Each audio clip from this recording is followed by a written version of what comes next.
नमस्कार दोस्तों, daily digest में आपका स्वागत है। मेरा नाम अपर्णा अमन है। इस वीडियो में हम जिस टॉपिक के बारे में बात करेंगे वो एक ऐसे देश से संबंधित है जो अपने रूढ़िवादी सोच के लिए और अपने मनमानी के लिए जाना जाता है। वो देश है नॉर्थ कोरिया।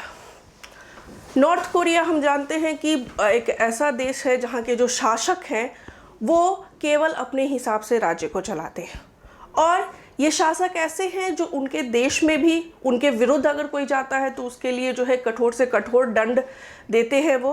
और यही नहीं, बाकी के भी देश, वैसे देश जिससे उनका एक संबंध अच्छा नहीं है, उनके लिए भी ये जो है बहुत ज़्यादा कठोर है। ठीक है, फिर क्या हुआ कि कुछ 2-3 वर्षों से ये जो देश है ये परमाणु हथियारों को तेज़ी से बनाने में लगा हुआ है। ऐसा नहीं है कि ये अपने तरह का पहला देश है जो परमाणु हथियार बना रहा है, पर परमाणु हथियार का अगर सकारात्मक प्रयोग हो तो बहुत अच्छा है, पर अगर इसका नकारात्मक उपयोग हो तो एक बहुत बड़े खतरे की बात है। और जो ये देश है ये अपने शक्ति के दुरुपयोग के लिए बहुत ज़्यादा जाना जाता है। आज जिस टॉपिक के बारे में हम बात करेंगे वो है ह्वांगशॉन्ग 15। ये नॉर्थ कोरिया का इंटरनेशनल ब्लास्टिक मिसाइल जो है, इंटरकॉन्टिनेंटल ब्लास्टिक मिसाइल है। मतलब एक कॉन्टिनेंट से दूसरे कॉन्टिनेंट तक मारक क्षमता रखने वाली ये मिसाइल है जिसके बारे में हम डिस्कस करेंगे। आइए देखते हैं इसको। सबसे पहले ये जान लीजिए कि ये जो है ह्वांगशॉन्ग 15 ये 3 मेजर ICBM इंटरकॉन्टिनेंटल ब्लास्टिक मिसाइल जो नॉर्थ कोरिया, जो उत्तर कोरिया बना रहा है, उन तीनों का एक भाग है। ठीक है, अब एक चीज़ जो विशिष्टता है नॉर्थ कोरिया की, जो ब्लास्टिक मिसाइल वो बनाते हैं, उसकी ये है कि इन सभी में, इन तीनों में लिक्विड प्रोपेलेंट्स का इस्तेमाल होता है। ठीक है, तरल जो है आपको प्रेक्षक का इस्तेमाल किया जाता है। नॉर्थ कोरिया का मिसाइल बनाना, खासकर इंटरकॉन्टिनेंटल ब्लास्टिक मिसाइल बनाना, ये एक बहुत बड़ी ट्रबल की बात है। और खासकर ये सबसे ज़्यादा चिंताजनक बात है पश्चिम के क्षेत्रों के लिए, जिनसे नॉर्थ कोरिया की बनती नहीं है। अब जो लिक्विड फ्यूल है वो है जो लिक्विड प्रोपेलेंट्स ये यूज़ करते हैं अपने ICBM मिसाइल्स में, उसका क्या है कि north Korea liquid fuel use करती है जो केवल कंट्रोल्ड स्टेट में ही स्टेबल रह सकता है। मतलब क्या है? मतलब कि अगर ये नियंत्रण से बाहर चला गया एक बार, तो जब तक वो फ्यूल जलेगा तब तक वो अत्यधिक घातक होता चला जाएगा। ठीक है, ये एक लिमिटेड पीरियड तक ही कंट्रोल्ड वे में चल सकता है। कंट्रोल जरा सा भी डगमग होगा तो केवल विनाश ही होगा।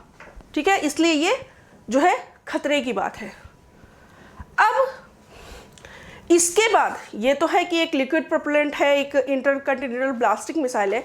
इसके बाद नॉर्थ कोरिया जो है वो सॉलिड फ्यूल का भी इस्तेमाल करके ICBM बनाएगा, और ये इस स्थिति से भी ज़्यादा गंभीर होगी क्योंकि सॉलिड फ्यूल वाले जितने भी ICBM हैं ये डिफ़िकल्ट होते हैं डिटेक्ट करने के लिए।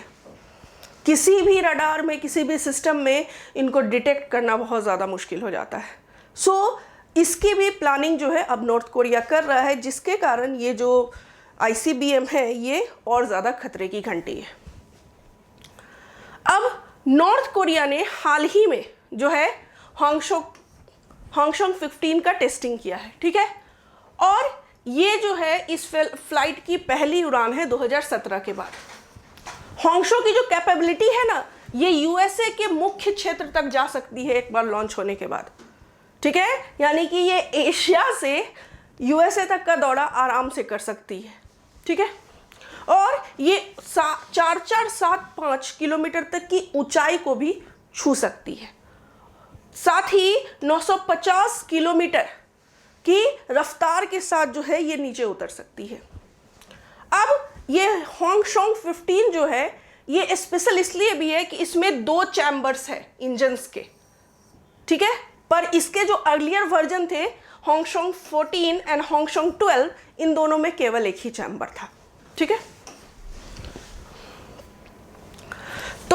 एक चीज़ इसमें याद रखिएगा कि होंगशोंग 15 मिसाइल जो है वो नॉर्थ कोरिया द्वारा बनाया गया उसका पहला इंटरकॉन्टिनेंटल ब्लास्टिक मिसाइल है। ठीक है, ये लिक्विड प्रोपेलेंट से चलता है और ये कंट्रोल्ड वे में नहीं यूज़ किया जाए तो काफ़ी ज़्यादा डिस्ट्रक्टिव है।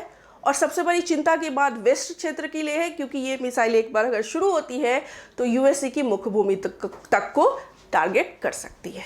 धन्यवाद।